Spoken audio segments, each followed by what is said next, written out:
Hi అండి. Welcome to మా village సరదాలు. ఈరోజు ఇంకొక వీడియోతో మీ ముందుకొచ్చేసాను. మ్యారేజ్ అయ్యాక వచ్చిన నా ఫస్ట్ బర్త్‌డే అండి. మా హస్బెండ్ ఇలా సెలబ్రేట్ చేశారు. ఇది నా ఫైనల్ అవుట్‌లుక్ అండి.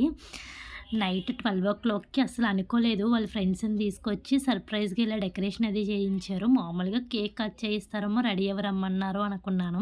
కానీ డెకరేషన్ అది చేయించారు. చాలా బావుందండి. మేము అనుకోకుండా నేను ఆ కలర్ శారీ కట్టుకున్నాను. అంటే నైట్ టైమ్ కదా!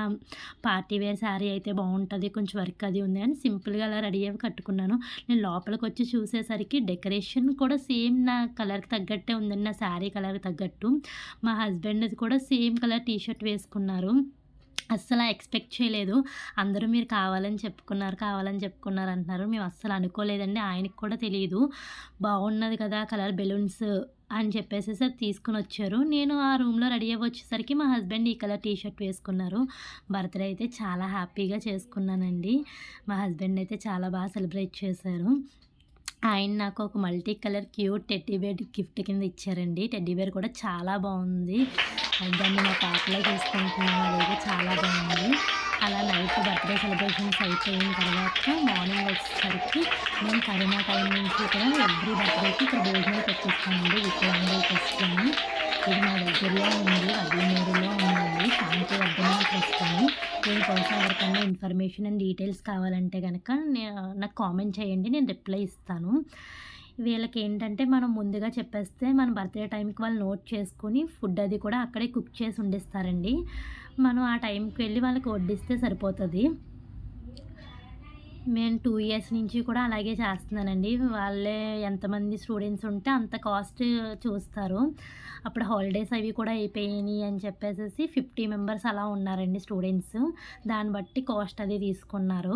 మనకి వెజ్‌కి అయితే ఒకలా ఉంటది కాస్ట్. నాన్ వెజ్‌కి అయితే ఒకలా ఉంటదండి కాస్ట్. నేనెప్పుడూ కూడా నాన్ వెజ్జే పెట్టిస్తాను. అలా నాన్ వెజ్‌కి కాస్ట్ వేస్తారు. మనం వెళ్ళేడికి అన్నీ ప్రిపేర్ చేసుంటారు. 12కి అలా వెళ్తే సరిపోతది. పిల్లలందరూ వచ్చి కూర్చుంటారు.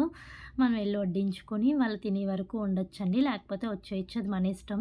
అక్కడ టీచర్స్ వాళ్ళు ఉంటారు. వాళ్ళే వడ్డించుకుంటారు. కానీ నాకు ఇలా ఇష్టము.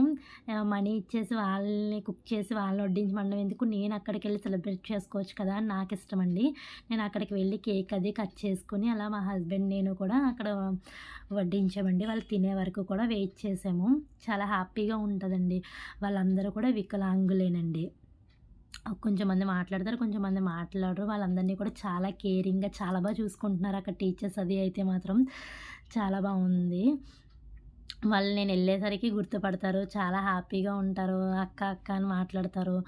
చాలా బావుంటదండి. కొంచెం మంది అక్కడ తినలేని వాళ్ళందరికీ కూడా టీచర్స్ తినిపిస్తున్నారు. ఫుడ్ అది అయిపోయాక వాళ్ళందరూ వచ్చి క్యూలో కూర్చుంటారండి. మనం ఏమన్నా పట్టుకెళ్ళినవి ఉంటే పంచిపెట్టొచ్చు. నేను కేక్ అది ఫస్టే కట్ చేసేసాను కాబట్టి చాక్లెట్స్ పట్టుకెళ్ళానండి వాళ్ళకి. చాక్లెట్స్ అవి కూడా పంచిపెట్టేసేసి కొంతసేపు వాళ్ళతో అలా టైం స్పెండ్ చేసి అక్కడి నుంచి వచ్చేస్తే నాకే ఏదోలా అనిపిస్తదండి. అంత ప్రేమ చూపిస్తారు వాళ్ళైతేని. అక్కడ కొంతసేపు వాళ్ళతో స్పెండ్ చేసి అలాగా వాళ్ళతో కూర్చొని ఇంకొచ్చేసామండి. మాకు లేట్ అయిపోతుంది. 2 అలా అయిపోయింది కదా! అని బయటికి వెళ్ళి సరదాగా ఎంత ఇవన్నీ ఉన్నా సరే ఎంజాయ్‌మెంట్ కూడా ఉండాలి కదండీ! బయటికి వెళ్ళి రెస్టారెంట్‌లో ఫుడ్ అది తినేసి ఇంటికొచ్చామండి. అలా సెలబ్రేట్ చేసుకున్నాను నా birthday. Thank you for watching. ఇలాంటి మరిన్ని వీడియోల కోసం మన ఛానల్‌ని లైక్, షేర్ అండ్ సబ్స్క్రైబ్